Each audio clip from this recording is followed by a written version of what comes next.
পুরনো খবর, নাজমুল হোসেন শান্ত বাংলাদেশের টেস্ট ক্যাপ্টেন। নতুন খবর, নাজমুল হোসেন শান্ত বাংলাদেশের টেস্ট ক্যাপ্টেন। কি হলো ব্যাপারটা? গল্পের শুরুটা শুরু থেকে করলে কিছুটা খোলাসা হবে। নিয়মিত ক্যাপ্টেন হিসেবে প্রেসমিট শেষে শান্ত জানতে পারলেন তার ওয়ানডে ক্যাপ্টেন্সি চলে গেছে। টাইগার ব্যাটার বুঝলেন দলেও হয়তো জায়গা হারাবেন, কিন্তু বিসিবি তার সাথে বসে বিষয়টি অফিসিয়ালি জানানোর মতো কার্টিসিও দেখায়নি। এই হলো বাংলাদেশের একজন ন্যাশনাল ক্যাপ্টেনের সম্মান। কিন্তু শান্তর ভেতরেও তো আত্মসম্মান বলে কিছু একটা আছে। তাই তো যে অফ ফর্মের অজুহাতে তাকে সরানো হলো, শ্রীলঙ্কা সফরে গিয়ে সেই তিনি রানে ফিরলেন।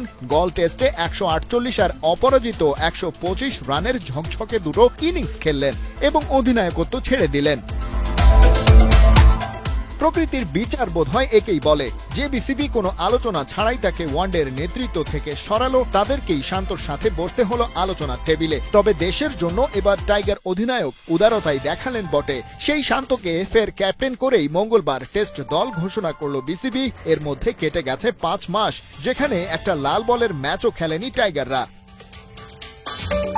টেস্ট দল থেকে আরও একবার বাদ পড়লেন এনামুল বিজয়। বাজে পারফরমেন্সের পরেও কেন বিজয় দলে, সেটা নিয়ে আগেরবার বেশ সমালোচনায় পড়তে হয়েছিল নির্বাচকদের।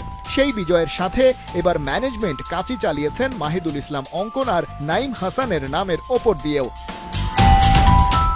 টপ অর্ডারে ফিরেছেন মাহমুদুল হাসান জয়। চলতি এনসিএলে এখন পর্যন্ত 1 সেঞ্চুরি আর একটা 50-র পুরস্কারই পেলেন হয়তো। তার সাথে টপ অর্ডারে বরাবরের মতোই থাকছেন সাদমান, লিটন, শান্ত, মুমিনুল। মিডল অর্ডারে জাকের আলীর ওপর এখনও ভরসা রাখছে টিম ম্যানেজমেন্ট, আর ভরসা রাখছে মিস্টার ডিপেন্ডেবল মুশফিকুর রহিমের ওপরও।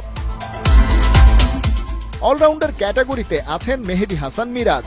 মূলত বোলার হিসেবেই ভরসা করা হয় তাইজুল ইসলামের ওপর, তবে বিপদের সময় ব্যাট হাতে ঢাল হয়ে দাঁড়ানোর নজিরও তার আছে।